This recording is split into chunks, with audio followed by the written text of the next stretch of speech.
అత్యుత్తమ ప్లేస్మెంట్స్ తో ఎంఎన్సీ కంపెనీలలో ఉద్యోగమే లక్ష్యమా? ఇంజనీరింగ్ చదవాలనే మీ పిల్లల కలని కేజీ రెడ్డి కాలేజ్ తో నిజం చేసుకోండి. హాయ్ వ్యూవర్స్, నేను మీ హోస్ట్ అపర్ణ. సో మధ్యతరగతి వాళ్ళు ఏ పూటకు ఆ పూట paycheck to paycheck చూసుకుంటూ చాలామంది గడిపేస్తూ ఉంటారు. సేవ్ చేయాలి, రిచ్ లైఫ్ ఎంజాయ్ చేయాలి అని కలలు కంటూ ఉంటారు. కానీ ఆ డ్రీమ్స్ని ఫుల్ఫిల్ చేయడానికి ఈ రోజు నుండే సేవ్ చేయాలి అని అనుకున్న రోజే ఎక్కడ లేని ఖర్చులు వచ్చి పడుతూ ఉంటాయి. మీ లైఫ్లో కూడా అలా జరుగుతుందా? అయితే ఈ వీడియో మీకోసమే. ఎందుకు అంటే అసలు సేవింగ్ స్టార్ట్ చేయడానికి మొట్టమొదటి స్టెప్ ఎలా తీసుకోవాలి అండ్ ఎర్లీగా స్టార్ట్ చేస్తే ఎంత బెనిఫిషియల్గా ఉంటాయి సేవింగ్స్ అనేది మనకు తెలియచేయడానికి ఇప్పుడు మనతో పాటు ఫైనాన్షియల్ అడ్వైజర్ గిరిబాబు గారు ఉన్నారు. మాట్లాడదాం. సార్ నమస్తే అండి. నమస్తే అండి. సార్, మీకు కూడా చాలా మంది క్లయింట్స్ ఫోన్ చేస్తూ ఉంటారేమో, ఈ నెల నుండి సేవింగ్స్ స్టార్ట్ చేద్దాం అంటారు. మళ్ళీ సేవింగ్స్ టైం వచ్చేసరికి సార్ కష్టాలు సార్, నెక్స్ట్ మంత్ నుండి సార్ అంటారు. ఇలా జరుగుతూ ఉంటుందా మీ దగ్గర? చాలా సహజంగా, very common. Okay.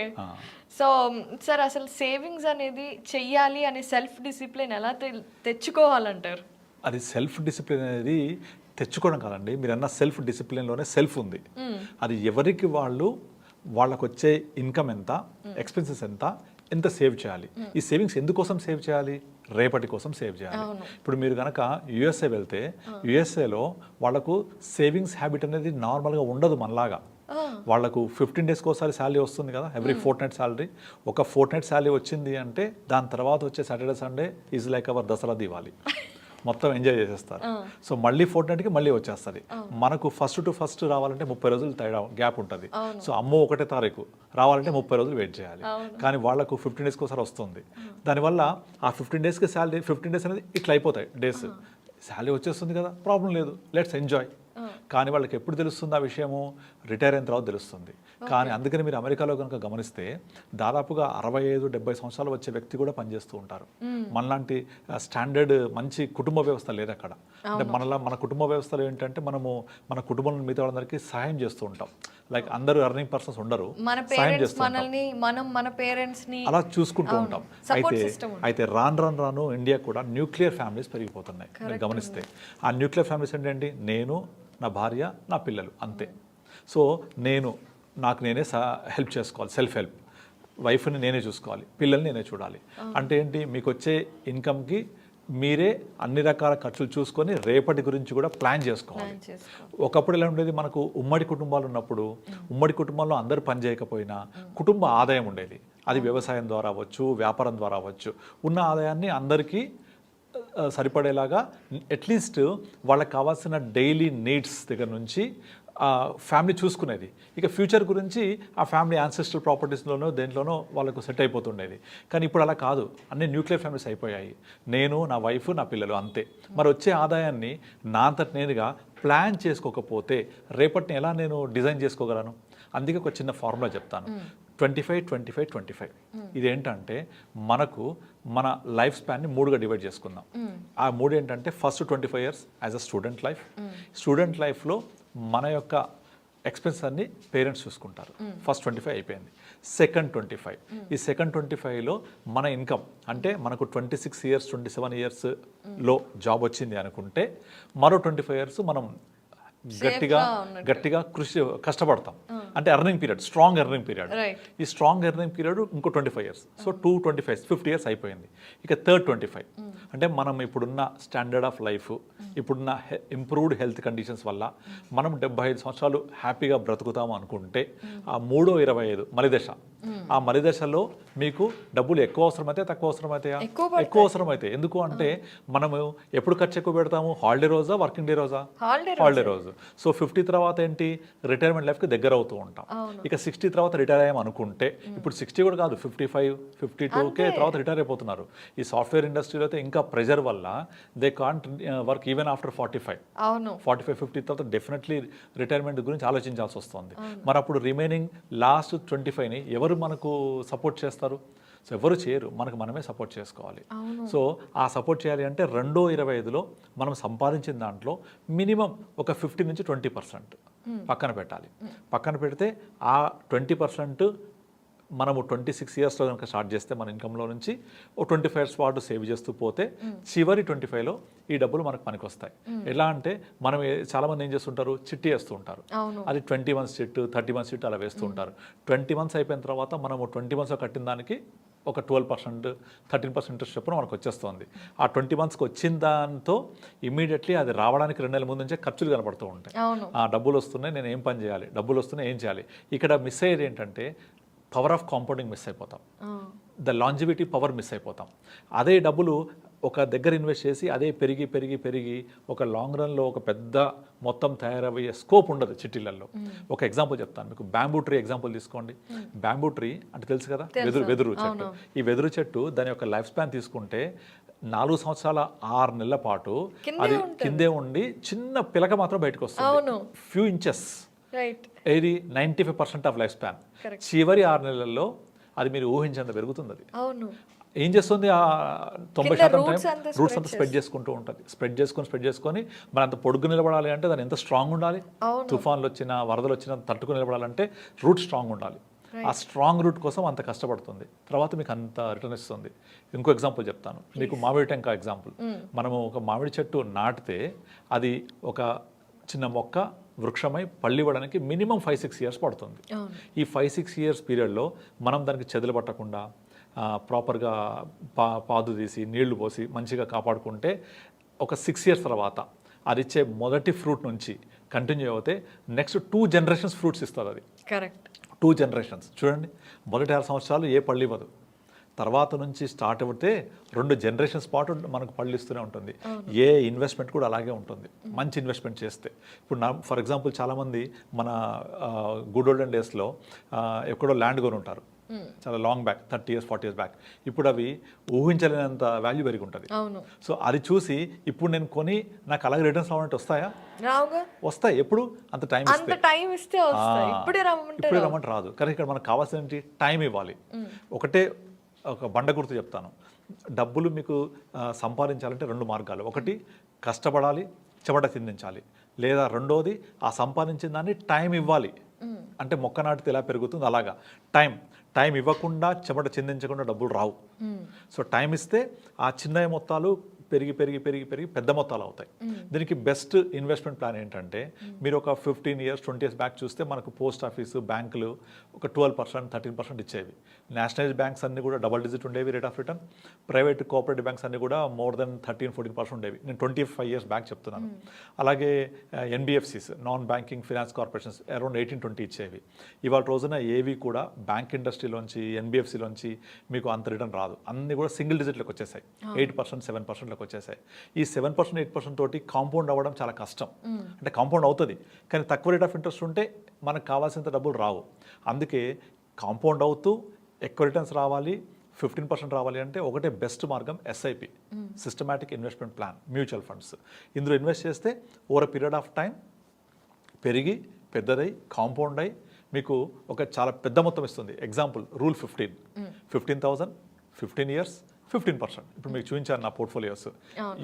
You take any portfolio less than 15-18 తక్కువ ఉండదు.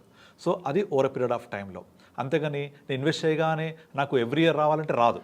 వొలటాలిటీ ఉంటుంది మార్కెట్లో. అది వొలటాలిటీ ప్రకారంగా యావరేజ్ అవుతూ ఒక 5 ఇయర్స్, 7 ఇయర్స్, 10 ఇయర్స్ పీరియడ్లో మీకు 15% వరకు రిటర్న్స్ మనం సంపాదించుకోవచ్చు. అలా వచ్చినాయి కదా, ఆ వచ్చింది కాంపౌండ్ అవుతూ మీకు రూల్ 15 చెప్పాను కదా, 15 ఇయర్స్ పాటు 15,000 మంత్కి పే చేస్తూ 15% రిటర్న్ కనుక జనరేట్ చేస్తే the total value will be 1 crore. ఇది 15 ఇయర్స్లో వచ్చింది. అదే 15,000 మళ్ళీ 5 ఇయర్స్ కంటిన్యూ చేయండి, ఇట్ విల్ బికమ్ 2.2 crore 20 ఇయర్స్కి. మళ్ళీ 5 ఇయర్స్ కంటిన్యూ చేయండి, 25 ఇయర్స్కి 6 crores అవుతుంది. సో అదే 15,000 30 ఇయర్స్ చేస్తే 10 crores అవుతుంది.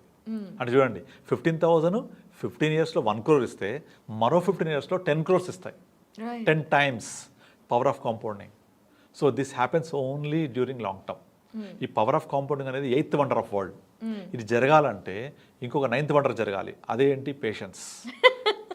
మీరు పేషెన్స్గా ఉండాలి. This is called 9th wonder of the world. Right. ఆ పేషెన్స్ మీద ఎంత ఉంటే 8th వండర్ ఆఫ్ వరల్డ్ని చూడగలుగుతాం మనం. కరెక్ట్. కానీ చాలామంది ఏం చేస్తారు, స్టాక్ మార్కెట్లో వెళ్తే నాకు ఇగో ఇట్లా డబ్బులు వచ్చేస్తాయి, అది టిప్స్ ఇస్తూ ఉంటారు, ఇది కొనండి, ఇది అమ్మండి, ఇక్కడ కొనండి, ఇక్కడ అమ్మండి. ఆప్షన్స్లో ఇది ట్విట్టర్లో పొద్దున్న లేస్తే ఇలాంటి మెసేజ్ చాలా వస్తూ ఉంటాయి. తర్వాత సోషల్ మీడియాలో, వాట్సాప్లో, టెలిగ్రామ్లు, గ్రూప్లలో చాలా వస్తూ ఉంటాయి. కానీ ఇవేవి కూడా మీకు టైం లేకుండా ఇమ్మీడియట్లీ ఒక మ్యాజిక్ లాగా చూపించేస్తుంటారు. ఏది జరగదు. అలా జరగాలంటే దానికి ఒక లక్ ఉండాలి. ఆ లక్ అందరికీ ఫేవర్ అవుతుందా? అవ్వదు. ఇప్పుడు మీకు స్టాక్ మార్కెట్లో బయట నుంచి చేసి పలానా షేర్ మొన్న కొంటే ఇంత ఉండే, ఇవాళ ఎంత ఉంది, అది అప్పుడు కొనాలి తగ్గినప్పుడు. కానీ తగ్గినప్పుడు ఎవరు కొంటారు? పడిపోతుందని భయపడుతూ ఉంటారు. పెరిగేసరికి పెరిగిపోయింది అనుకుంటుంటారు. సో అట్లా కాదు. మీరు ఈ ఎప్పుడు కొనాలి, ఎప్పుడు అమ్మాలి, ఏ షేర్స్ కొనాలి, ఎంత కొనాలి, ఎప్పుడుగా, ఇవేమి తెలియనప్పుడు బెస్ట్ థింగ్ ఏంటంటే మ్యూచువల్ ఫండ్ ఇన్వెస్ట్ చేయడం. మ్యూచువల్ ఫండ్ ఇన్వెస్ట్ చేస్తే ఇదంతా కూడా ఒక ఫండ్ మేనేజర్ చూసుకుంటారు. వాళ్ళ ప్రొఫెషనలిజం తోటి రీసెర్చ్ చేసి, మార్కెట్లో స్టడీ చేసి, కంపెనీస్ విజిట్ చేసి, బ్యాలెన్స్ షీట్స్ వెరిఫై చేసి, ఏ కంపెనీకి పొటెన్షియల్ ఉంది పెరగడానికి అది చూసుకొని ఇన్వెస్ట్ చేస్తూ ఉంటారు. అలా చేస్తుండడం వల్ల మనం ఫస్ట్ ఫార్ములా చెప్పుకున్నాం కదా, 25-25-25. సెకండ్ 25లో మీరు చేయాల్సింది ఇదే. సెకండ్ 25లో మీకు ఫస్ట్ సాలరీ 20,000 రానివ్వండి, 10,000 రానివ్వండి, అందులో 15%. మీకు 10,000 సాలరీ ఉంటే 1,500, 20,000 సాలరీ ఉంటే 3,000, 15-20%. మీకు 1 lakh సాలరీ ఉంటే సేమ్ 15% పెట్టకండి, కొంచెం ఎక్కువ పెట్టండి. ఎందుకంటే మీకు ఇప్పుడే 1 lakh సాలరీ ఉంటే by the time you reach 50 మీ సాలరీ పెరుగుద్దా? అప్పుడు మీరు నీడ్స్ కూడా ఎక్కువ ఉంటాయి కదా. సో దాని ప్రకారంగా మీకు ఖర్చులు పెరుగుతూ ఉంటాయి బికాస్ ఆఫ్ ఇన్ఫ్లేషన్. కనుక స్థిర ఆదాయం వచ్చే ప్రోడక్ట్స్ కాకుండా, అంటే ఇప్పుడు ఇన్సూరెన్స్ పాలసీ తీసుకుంటారు, అందులో మంత్లీ ఇన్కమ్ ఆప్షన్స్ ఉంటాయి, లేదా ఇయర్లీ ఇన్కమ్స్ ఉంటాయి, అవి స్థిరంగా వస్తూ ఉంటాయి సేమ్ అమౌంట్. కానీ మీ ఖర్చు పెరుగుతాయా తగ్గుతాయా? పెరుగుతాయి కదా. 50 తర్వాత మెడికల్ ఎక్స్పెన్సెస్ పెరుగుతాయి, మనకు గ్రాండ్ చిల్డ్రన్ వస్తారు, ఇంకా వేరే ఎక్స్పెన్స్ పెరుగుతాయి. అప్పుడు మీకు ఇన్కమ్ ఎక్కువ కావాలి కదా, ఇయర్ ఆన్ ఇయర్ పెరగాలి కదా. సో ఇయర్ ఆన్ ఇయర్ పెరగాలి అంటే అప్పుడు ఏం చేయాలి? మనము 22 సంవత్సరాలలో సేవ్ చేసిన మొత్తం థర్డ్ 25లో SWP సిస్టమాటిక్ విత్డ్రాల్ ప్లాన్ వెళ్ళండి. అప్పుడు మీకు ఎంత కావాలో అంత, 6% కావాలా మీ కార్పస్ మీద, 7% కావాలా, 8% కావాలా, 9% కావాలా, మీకు కావాల్సిన తీసుకుంటూ ఉండండి. అలా మీ డబ్బుల్ని మీరే విత్డ్రా చేసుకుంటూ లైఫ్ లాంగ్ గడిపేయచ్చు. నార్మల్గా మ్యూచువల్ ఫండ్ ఒక 12-15% ఇస్తుంది. అదే ఒక బ్యాలెన్స్ ఫండ్ అయితే 10+ ఇస్తుంది. మీరు రిటైర్ అయ్యే ముందు అంటే 50 years రాగానే మీ కార్పస్ అంతా బ్యాలెన్స్ ఫండ్లో మూవ్ చేసుకోండి, అక్కడ 10% ఇస్తుంది. అందులో 9% మంత్లీ పేఅవుట్ పెట్టుకోండి SWP కింద. సో మీ డబ్బులు మీకు హ్యాపీగా తినేస్తూ ఉంటాం, అది పెరగదు, అంతే ఉంటుంది. Let it be. So don't die rich. మనం రిచ్గా డై అవ్వద్దు, లైఫ్ రిచ్గా లీడ్ చేయాలి. పిస్తున్నారని చూస్తే నాకు చాలా బాధ అనిపిస్తుంటుంది. వాళ్ళు ముడేసి అంతా ఇచ్చిపోతారు వాళ్ళ నెక్స్ట్ జనరేషన్కి.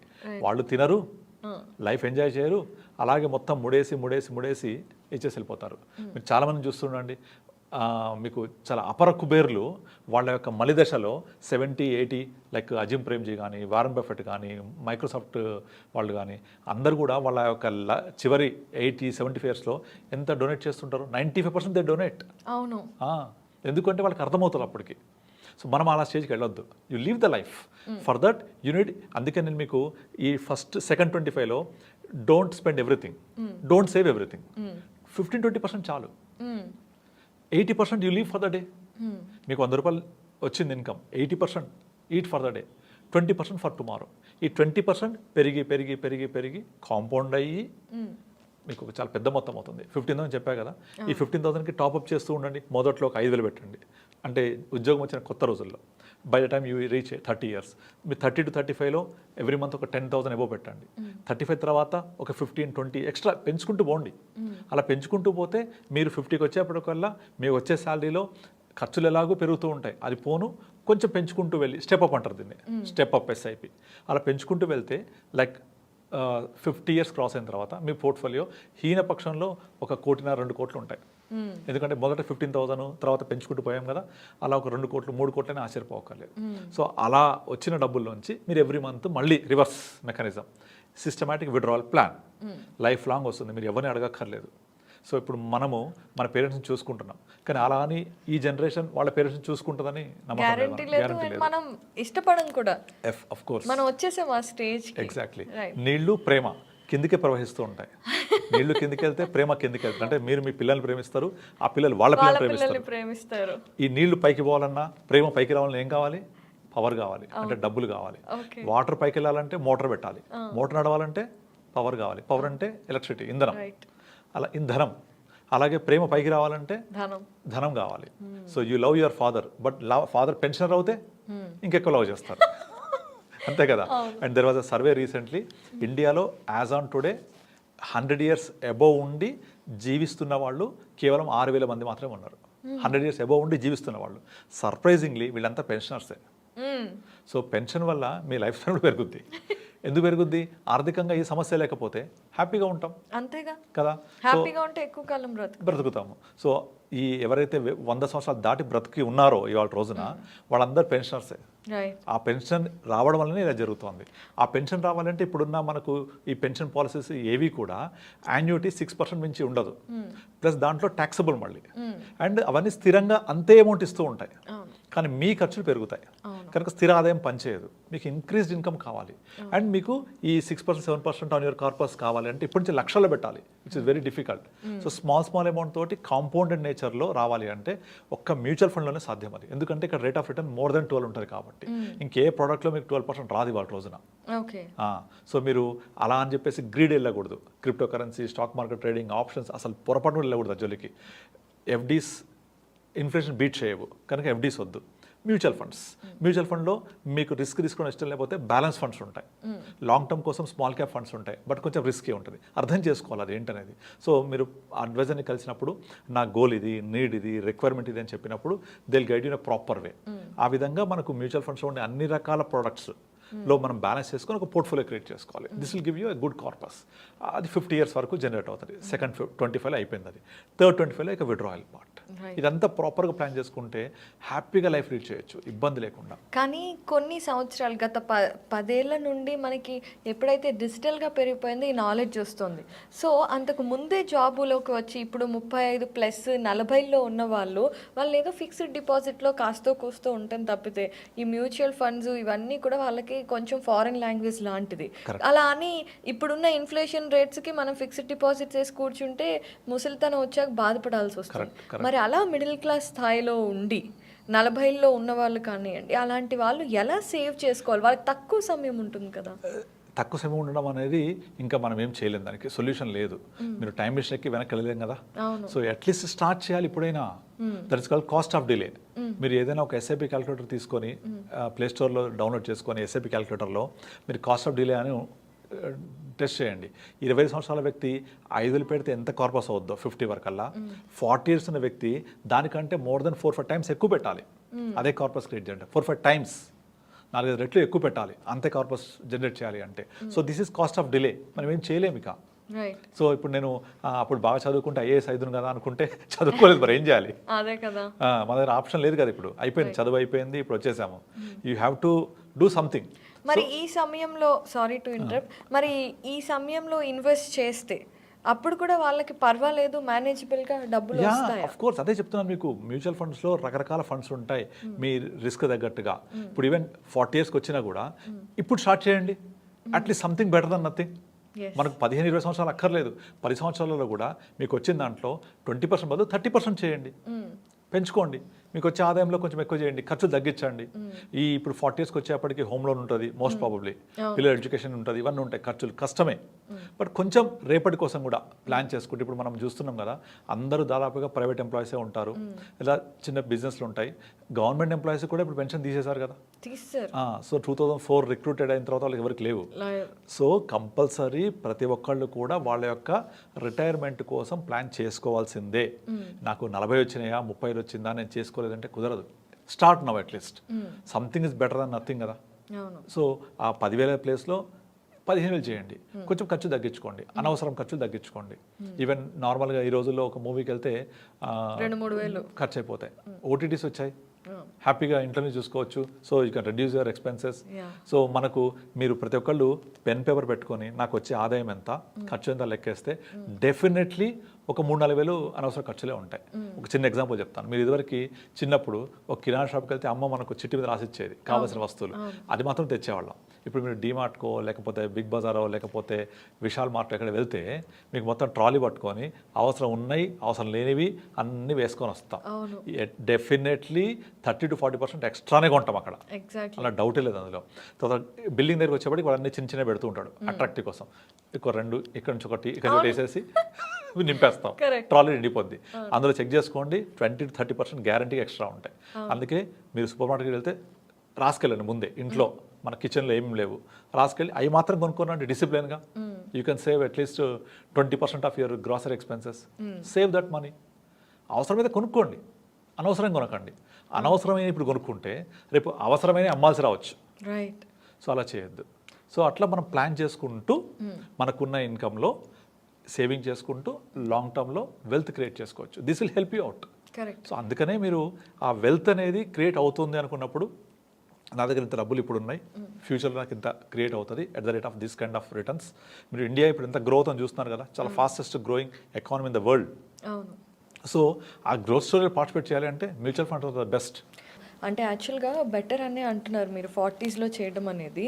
కాకపోతే ఇంకొక జనరేషన్ ఉంది 25s, యంగెస్ట్ జనరేషన్. అప్పుడు జాబ్లో జాయిన్ అయిన వాళ్ళు ఇప్పుడే ఎందుకు కాస్త ఎంజాయ్ చేద్దాంలే అని అలా 5-6 years వెళ్ళిపోతాయి. అవును అవును. సో అప్పటికి ఇంకా వాళ్ళ మ్యారేజ్ టైం వచ్చేస్తుంది, బర్డెన్స్ అండ్ రెస్పాన్సిబిలిటీస్ ఇక అందులో. సో అలా ఉన్న వాళ్ళు, so youngest generation who is the starting millennial group. Correct. So వాళ్ళు ఇప్పుడు జాబ్ చేస్తూ ఉంటారు. ఇప్పుడిప్పుడే జాబ్లోకి వచ్చిన వాళ్ళకి మీరు ఏం చెప్పాలని, బికాస్ వాళ్ళు కొంచెం లేజీగా ఉంటారు కదా సేవింగ్స్లో. అదే కాకుండా వాళ్ళకు లేటెస్ట్ గ్యాడ్జెట్స్, తర్వాత వెహికల్స్, బండి, 2-wheeler 4-wheeler ఇవి చాలా ఫ్రీక్వెంట్ చూస్తూ ఉంటాం. సో వాళ్ళకి ఏంటంటే పేరెంట్స్ చెప్పాలి, అవేర్నెస్ క్రియేట్ చేయాలి వాళ్ళకు. మీకు ఇప్పుడు సేవ్ చేస్తే లాంగ్ టర్మ్లో ఇబ్బంది లేకుండా ఉంటుంది. సో మీకు మేము ఎడ్యుకేషన్ కోసం స్పెండ్ చేసింది చాలా తక్కువ అమౌంట్. ఇప్పుడు మనం చదువుకున్నప్పుడు ఇంజనీరింగ్ ఫీజు few thousands ఉండేది, 10,000 15,000. బట్ ఇప్పుడు ఏమైపోయింది అదంతా కూడా లక్షల్లోకి వెళ్ళిపోయింది. మరి ఇప్పుడు 25 years ఉన్న వ్యక్తి వాళ్ళ పిల్లలు పెరిగి వాళ్ళకి పిల్లలు పుట్టి పెరిగి ఇంకా హైయర్ ఎడ్యుకేషన్కి వస్తే ఎంత ఖర్చు అవుద్ది? చాలా. అసలు ఊహించలేం. అన్నిటికంటే హైయెస్ట్ ఇన్ఫ్లేషన్ ఇండియాలో ఇప్పుడు ఎడ్యుకేషన్ ఇన్ఫ్లేషన్, హెల్త్ ఇన్ఫ్లేషన్. హెల్త్కి ఒక అడ్వాంటేజ్ ఉంది, ఇన్సూరెన్స్ ఉంది. స్మాల్ ప్రీమియం పే చేసి హెల్త్ ఇన్సూరెన్స్ తీసుకోవచ్చు 10 లక్షలు 20 లక్షలు. 30-40,000 పే చేస్తే హ్యాపీగా సంవత్సరానికి 10 లక్షల కవరేజ్ వస్తుంది. బట్ ఈ ఎడ్యుకేషన్ ఇన్ఫ్లేషన్ ఉందే, దీన్ని మనము ఎదుర్కోవాలంటే ఎటువంటి ఇన్సూరెన్స్ లేదు. మనం సేవింగ్ చేసుకొని మన సేవింగ్స్ ద్వారా పే చేసుకోవాల్సింది. ఇప్పుడు మినిమం గవర్నమెంట్ ఫీజు కూడా చాలా పెరిగిపోయాయి. మెడికల్ సీట్ ఇప్పుడు లక్షల్లోకి వెళ్ళిపోయింది. మెడిసిన్ సీట్ కానీ మంచి ఒక ప్రీమియర్ ఇన్స్టిట్యూషన్లో చేరాలంటే కూడా చాలా కాస్ట్లీ పెరిగిపోయింది. అసలు 30-40 lakhs. అలాంటిది ఇమాజిన్ ఆఫ్టర్ 15 years ఇంకా పెరిగిపోతుంది. అందుకే ఇప్పుడు 30 years ఉన్న వాళ్ళు ఇదంతా ఆలోచించి వాళ్ళు సేవింగ్ స్టార్ట్ చేయాలి. ఎందుకంటే పిల్లలకి మనం ఇచ్చేది ఒక ఎడ్యుకేషనే, which is the biggest asset. Correct. ఆ అసెట్ ఇచ్చామంటే వాళ్ళకు దట్స్ ఇనఫ్. మనం ఏమి ఆస్తులు సంపాదించి ఇవ్వక్కర్లేదు, ఆ జమానా పోయింది ఇప్పుడు. So you have to live for your self and you have to take care of your children also. రెండు జరగాలంటే అది రెండు మనమే చేయాలి. మనకెవరు పైనుంచి డబ్బులు పంపించారు కదా. సో మనమే సేవ్ చేసుకుంటూ వెళ్ళాలి. Because that is the problem with the nuclear families. Of course joint family ఉన్నంత మాత్రం అందరికీ ఇంకోళ్ళు పెడతారని లేదు. సో జాయింట్ ఫ్యామిలీస్ చాలా హార్డ్లీ చూస్తున్నాం ఈ రోజుల్లో మనం. సో తప్పకుండా ఎవరికి వాళ్ళు చేసుకోవాల్సిందే. ఇంకా నేను ఇప్పుడు ఎంజాయ్ చేస్తా అంటే రేపు కష్టపడాల్సి వస్తుంది. సో అందుకే ఫుల్ ఎంజాయ్ చేయొద్దు, ఫుల్ కష్టపడొద్దు, బ్యాలెన్స్ చేసుకోండి లైఫ్ని. అయితే చాలా మంది దగ్గర paycheck to paycheck ఉంటారు. సో మరి వాళ్ళు ఎలా సేవ్ చేయాలి? అసలు డబ్బులు మిగలవు కదా చేయడానికి. మిగలవంటే అదే చెప్తున్నాను, మీరు ప్లానింగ్ చేసుకొని ఒక ఇన్కమ్ ఎక్స్పెండిచర్ స్టేట్మెంట్ రాసుకొని ఎంత వస్తుంది ఎంత ఖర్చు అవుతుంది అని చూసుకొని అట్లీస్ట్ ఒక 1,000-2,000 అయినా పక్కన పెడుతుంటే అలవాటు అవుతుంటుంది. అనుకుంటూ ఉంటారు కదా 500-1000 దాచిపెడితే దాచిపెట్టకపోతే ఏమని. అది కూడా కరెక్టే. రేపు పొద్దున ఈ మాత్రం లేకపోతే అసలు ఏమీ ఉండవు కదా. దానికంటే బెటర్ కదా కొంచెం కొద్దిగా గొప్ప మీకున్న ఏదో స్కిల్ తోటి ఎక్స్ట్రా ఇన్కమ్ సంపాదించండి. ఏమీ లేకపోతే ట్యూషన్స్ చెప్పండి. మినిమం అయితే పిల్లలకు పాటలు చెప్పగలం కదా. సో అది మినిమం ట్యూషన్ లాంటివి చెప్పుకుంటూ ఇంటి దగ్గర ఏదో ఒక కష్టపడుతూ ఉండాలి. మీ దగ్గర స్కిల్ ఉంటుంది, కుకింగ్ స్కిల్ ఉందనుకోండి, ఒక ఛానల్ క్రియేట్ చేయండి. ఆ కుకింగ్ది మీరు కొత్త రెసిపీస్ వీడియోస్ పెట్టండి. ఆ రెసిపీస్ చూసి లైక్స్ వస్తాయి, సబ్స్క్రైబ్ చేస్తుంటారు, యాడ్స్ వస్తుంటాయి, రెవెన్యూ జనరేట్ చేసుకోవచ్చు. లేదా ఇప్పుడు క్లౌడ్ కిచెన్స్ వచ్చాయి, క్లౌడ్ కిచెన్లో వర్క్ చేయండి. వెళ్ళి ఏదో ఒక పని చేయొచ్చు. మీరు పెయింటర్ అయితే పెయింట్ వేయండి, పాటలు పాడొచ్చు, ఏదో ఒక పని చేసి ఎక్స్ట్రా ఇన్కమ్ సంపాదించుకుంటూ ఉండొచ్చు ఊరికి టైం వేస్ట్ చేసే బదులు. అప్పుడు ఆ వచ్చే ఇన్కమ్ని సేవ్ చేసుకోండి. ఊరికే కూర్చొని టైం వేస్ట్ చేయకుండా మనకున్న స్కిల్ని యూజ్ చేసుకుంటూ వెళ్తే డెఫినెట్లీ మీరు ఎంతో కొంత ఎక్స్ట్రా ఇన్కమ్ సంపాదించగలరు. మనం ఆల్రెడీ ఒకసారి మాట్లాడాము ఈ టాపిక్ గురించి. So you have to create your own 25th hour. Correct 25th hour create చేసుకోగలిగితే that will create lot of wealth. దాన్ని సేవ్ చేసుకుంటే it will create a big universe. Correct. So ఇప్పుడు మీరు 2 విషయాలు చెప్పారు. ఒకటి 25 అండ్ ఖచ్చితంగా సేవ్ చేయాలి. ఎస్ఐపి చేస్తే సిస్టమాటిక్ విత్డ్రావల్ ప్లానింగ్ అనేది కూడా చాలా ఇంపార్టెంట్. ఎస్ఐపి ఎస్డబ్ల్యూపి దగ్గర కూడా చాలా మంది మిస్టేక్స్ చేస్తూ ఉంటారు అంటారు. సో అసలు సిస్టమాటిక్ విత్డ్రావల్ ప్లానింగ్ అనేది మనకి మనం సొంతంగా ప్లాన్ చేసుకోవచ్చా? Do we need really an advice? మనం చేసుకోవచ్చు. కాకపోతే ఏంటంటే ఫస్ట్ ఎస్ఐపిలో ఇన్వెస్ట్ చేసే ఫండ్స్ వేరే ఉంటాయి. వాటిని మళ్ళీ ఎస్డబ్ల్యూపి కన్వర్ట్ చేయొద్దు. ఒక రేంజ్ వరకు మనము అగ్రెసివ్ ఫండ్స్లో వెళ్ళి depending on the time, depending on need ఆ ఫండ్ని సెలెక్ట్ చేసుకొని మనము ఎప్పుడైతే మంత్లీ ఇన్కమ్ కావాలనుకుంటామో దాన్ని బ్యాలెన్స్ ఫండ్స్లోకి చేసుకుంటే వొలటిలిటీ తగ్గిపోతుంది. అప్పుడు ఎస్డబ్ల్యూపీ పెట్టుకోవచ్చు. లేదా కొన్ని ఫండ్ హౌసెస్ మనకు ఎస్బీఐ వాళ్ళు మిత్ర ఎస్డబ్ల్యూపీ, ఐసిఐసిఐ ఫ్రీడమ్ ఎస్డబ్ల్యూపీ ఇట్లా కొన్ని కాన్సెప్ట్స్ తోటి కూడా వచ్చారు వాళ్ళు. మనం ఎస్ఐపి చేస్తూ పోయిన తర్వాత ఎంత పీరియడ్ చేస్తామో పీరియడ్ తర్వాత ఆటోమేటిక్ ఎస్డబ్ల్యూపీ కన్వర్ట్ అయిపోతుంది. అది ఆటోమేటిక్గా కన్వర్ట్ అయిపోయి అక్కడ నుంచి మనకు వచ్చేస్తూ ఉంటాయి. సో మీరు మినిమం 8 years చేస్తే 10,000 చొప్పున 8 years చేశారనుకోండి, 8th year తర్వాత సేమ్ 10,000 మళ్ళీ మీకు రివర్స్ వస్తుంది లైఫ్ లాంగ్. లేదా 10 years చేస్తే ఒక అమౌంట్, తర్వాత 12 years, 15 years, 20 years, 25 years, 30 years ఇట్లా ఒక పీరియడ్ పెంచుకుంటే ఆ పీరియడ్ తర్వాత ఎంత ఎస్డబ్ల్యూపీ సిస్టమాటిక్ విత్డ్రావల్ ప్లాన్ రావాలో ముందే ఫిక్స్ చేసేసారు. ఇది యూటీఐలో ఉంది, వైటోక్లో ఉంది, ఎస్బీఐలో ఉంది, ఐసిఐసిఐలో ఉంది. సో వీటికి ఒక్కొక్క పేరు ఉంటుందన్నమాట. సో ఇందులో ముందే మనం డిజైన్ చేసుకొని ముందే ఈ రోజే ప్లాన్ చేసేసుకోవచ్చు. ఇదొక ఆప్షన్. ఇలా చేసుకోవడం తెలియకపోతే కూడా మనము ఒక అడ్వైజర్ ద్వారా వెళ్ళినప్పుడు మనకు ఎప్పుడైతే డబ్బులు మళ్ళీ రివర్స్ కావాలో, అంటే లైక్ పెన్షన్ లాగా కావాలో, అప్పుడు మనం దీన్ని మొత్తాన్ని ఒక బ్యాలెన్స్ ఫండ్లో కన్వర్ట్ చేసుకొని అక్కడి నుంచి కూడా తీసుకోవచ్చు. ఓకే. సో అయితే సిస్టమాటిక్ ఇన్వెస్ట్మెంట్ ప్లానింగ్లో కూడా ఇప్పుడు చాలామంది మనం సిస్టమాటిక్ ఇన్వెస్ట్మెంట్ ప్లానింగ్లో డైరెక్ట్గా కూడా మనం ఇన్వెస్ట్ చేసుకోవచ్చు అని చెప్తూ ఉన్నారు. సో దానికి అసలు ఏమేమి రిక్వైర్మెంట్స్ ఉంటాయి? అదే pan card, Aadhaar card, demat account అక్కర్లేదు. డిమాట్ అకౌంట్ అక్కర్లేదు. వితౌట్ డిమాట్ అకౌంట్ కూడా మ్యూచువల్ ఫండ్ చేసుకోవచ్చు. మ్యూచువల్ ఫండ్స్కి డిమాట్ అకౌంట్ అక్కర్లేదు. సో డైరెక్ట్గా చేసుకోవచ్చు వితౌట్ డిమాట్ అకౌంట్. మన అన్నీ కూడా ఒక యాప్లో కానీ ఒక బ్రౌజర్లో కానీ చెక్ చేసుకోవచ్చు. మనకు చాలా ప్లాట్ఫామ్స్ ఉన్నాయి. సో మేము కూడా డైరెక్ట్గా ప్లాట్ఫామ్ ఇస్తూ ఉంటాను. సో నాది వెల్త్ ఎలైట్ ప్లాట్ఫామ్, అందులో కూడా చెక్ చేసుకుంటుండొచ్చు. అవన్నీ కూడా మనము ఒక దగ్గర పెట్టుకొని చూసుకుంటుండొచ్చు. మనకు కావాల్సినప్పుడు మళ్ళీ కన్వర్ట్ చేసుకోవచ్చు. ఇవన్నీ సిస్టమేటిక్గా ప్రాపర్గా అయిపోతాయి. Okay. So coming to this, ఎప్పుడైనా సరే మ్యూచువల్ ఫండ్స్ అంటే మ్యూచువల్ ఫండ్స్ కింద ఒక వార్నింగ్ సైన్ వస్తూ ఉంటుంది, సబ్జెక్టెడ్ టు మార్కెట్ రిస్క్ అని. ఇక్కడే చాలా మంది చేయకుండా ఆగిపోతూ ఉంటారు. సో దీనికి మీరు ఏం సమాధానం చెప్తారు? అదేంటంటే సెబీ ఒక డిస్క్లైమర్ ఎందుకు ఇస్తుంది అంటే, మ్యూచువల్ ఫండ్ రిటర్న్స్ అనేవి సబ్జెక్ట్ టు మార్కెట్, అంటే మార్కెట్ యొక్క ఒడిదుడుకులకు లోబడి ఉంటాయి. ఇప్పుడు మీరు ఫిక్స్డ్ డిపాజిట్ చేశారు. ఫిక్స్డ్ డిపాజిట్లో ఇవాళ రోజున మీకు 1 year తర్వాత 7% వస్తుంది అంటే పక్కా 7% వస్తుంది.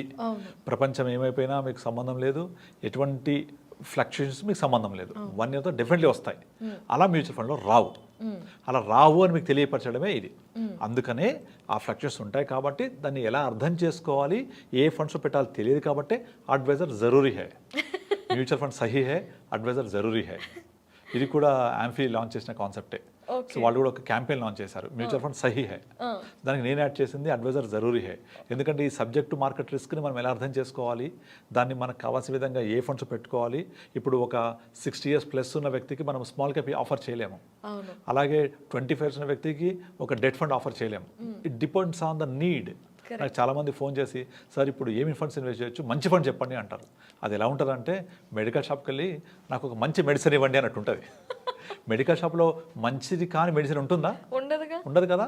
అన్ని మీకు సూట్ అవుతాయా? అవ్వవు కదా. మీకు కావాల్సిన మీరు తీసుకోవాలి. అలాగే మ్యూచువల్ ఫండ్స్ కూడా మనకు కావాల్సిన ఫండ్ ఎలా సెలెక్ట్ చేసుకోవాలి తెలియకపోతే financial advisor will help you out. మన need, goal, risk appetite, requirement and how much you are like to invest, దీన్ని బ్యాలెన్స్ చేసుకోవాలన్నమాట. అట్లా మనం ప్లాన్ చేసుకోవచ్చు. ఇదంతా ఇన్వెస్ట్మెంట్ జోన్. తర్వాత విడ్రావల్ జోన్ అంటే మనకి ఇక కార్పస్లో నుంచి మనం ఎవ్రీ మంత్ ఎంత తీసుకోవాలి అనేది బట్టి ఉంటుంది. సో గిరిబాబు గారు యాక్చువల్లీ చాలా మంది నెలలో 1,000, 2,000, 5,000 ఇలా చేసుకుంటూ వెళ్తారు. కొంతమంది గోల్ ఓరియంటెడ్గా నాకు ఇంత కార్పస్ కావాలి అని దాన్ని బట్టి వెళ్తూ ఉంటారు. Which is the best way to go అంటారు? ఇప్పుడు మీరు ఒక బస్ ఎక్కారనుకోండి, నాకు ఒక టికెట్ ఇవ్వ అడుగుతారా, ఫలానా చోటుకి టికెట్ ఇవ్వని అడుగుతారా ఫలానా చోటుకి టికెట్ కదా? అంటే మీరు ఎక్కడికి వెళ్ళాలో మీకు తెలుసు కదా. అవును. సేమ్ ఇది కూడా అంతే. మీరు ఎంత కావాలి, ఎప్పుడు కావాలి, ఎంత ఇన్వెస్ట్ చేస్తారు ఇది తెలియాలి కదా. నేను ఎంత ఇన్వెస్ట్ చేస్తాను దాన్ని బట్టి ఎంత వస్తుందో తెలుస్తుంది. నాకు ఇంత కావాలి అంటే మీరు ఇంత ఇన్వెస్ట్ చేయాలి. నా దగ్గర ఇంత లేవు నేను ఇంత ఇన్వెస్ట్ చేస్తా అంటే ఇంత ఎలా వస్తుంది? రాదు కదా. కనుక ఎంత దుప్పటికి అంత కాలు చెప్పుకోవాలి, ఎంత పిండి ఉంటే అంత రొట్టె వస్తుంది. ఇవన్నీ మనకు ఎప్పుడో ఉన్న ఎగ్జాంపుల్స్, అదే సామెతలు. సో అలాగే మనకి ఏం కావాలనేది మనకు ముందే తెలిసి ఉండాలి. నేను రిటైర్ ఎప్పుడు అవుతాను, అప్రాక్సిమేట్లీ నాకు ఎంత అవసరం అవుతుంది, నాకున్న లైఫ్ స్టైల్కి ఎక్స్పెన్సెస్ ఎంత, ఒక అందాజగా. ఇప్పుడు మనం ఇప్పుడు ప్రజెంట్ ఇవాళ రోజున ఒక కుటుంబం నడవాలంటే మినిమం ఒక 25,000, 30,000 ఉండాలా మినిమం, బేర్ మినిమం 30,000. అదే కుటుంబము ఒక 15 సంవత్సరాల తర్వాత ఎంత కావాలి? 60 మినిమం. 60 కాదు, ఇంకెక్కువే అవసరం అవుతాయి. ఎందుకంటే 3 times అవుతుంది యావరేజ్గా, 2 to 3 times మినిమం అవుతున్నాయి. అలా తీసుకున్నా కూడా 60,000 మీరు అన్న ప్రకారం తీసుకున్న 60,000 కావాలా? కావాలంటే నా ఇన్కమ్ ఎంత ఉండాలి? అప్పుడు చాలా ఎక్కువ ఉండాలి, మినిమం 1,00,000 పైన ఉండాలా. కానీ నేను 60 తర్వాత రిటైర్మెంట్ అయిపోతాను, ఇన్కమ్ లేదు. అప్పుడు మీకు ఏం కావాలి? నెలకు ఒక 1,00,000 రూపాయలు కావాలి. 60,000 నిత్యావసరాలకి జీవించడానికి అయిపోతే ఒక 40,000 లైఫ్ స్టైల్ ఎక్స్పెన్సెస్కి. కనుక 1,00,000 రూపాయలు రావాలి అంటే మీ కార్పస్ 1,50,000 ఉండాలి. మీ కార్పస్ 1,50,000 ఉండాలంటే ఇప్పటి నుంచి ఎంత సేవ్ చేయాలి, ఎంత సేవ్ చేయాలి, ఎంత టైం ఉంది మీ దగ్గర, ఇంకా ఎంత ఇన్కమ్ ఉంది, ఇవన్నీ 1 by 1 లింక్ అయ్యి ఉంటాయి. మీరు పలానా బస్ ఎక్కి నాకు పలానా చోటు టికెట్ ఇవ్వండి అని అడిగినట్టుగా నేను ఎప్పుడు రిటైర్ అవుతాను, అప్రాక్సిమేట్లీ ఎంత మొత్తం నాకు కావాలి, ఇవాళ నా లైఫ్ స్టైల్ ఎంత. ఎందుకంటే కొంతమంది 30,000 బతుకుతారు, కొంతమంది 50,000 ఉండాలి ఎక్స్పెన్సెస్ మంత్లీ, కొంతమంది 1,00,000 సరిపోదు. సో మీ లైఫ్ స్టైల్ ఏంటి, దాని ప్రకారంగా మీ నీడ్స్ ఏంటి, గోల్స్ ఏంటి. ఖర్చులు పెరుగుతుంటాయి, అది అర్థం చేసుకోవాలి మనం. ఆ పెరుగుతున్న ఖర్చుల్ని మనం జాగ్రత్తగా మేనేజ్ చేసుకోవాలి. జాగ్రత్తగా మేనేజ్ చేసుకోవాలంటే మన కార్పస్ అలాగే ఉండాలి. సో ఇవన్నీ step by step link to each other. So ఒక financial advisor who is a professionally managing the funds will help you out in this regard. Super అండి. అంటే చాలామందికి అవసరమయ్యే ఇన్ఫర్మేషన్ని చాలా క్లియర్గా అర్థమయ్యేట్టు చెప్పారు. థ్యాంక్స్ అలాట్ అండి. థ్యాంక్ యూ అండి.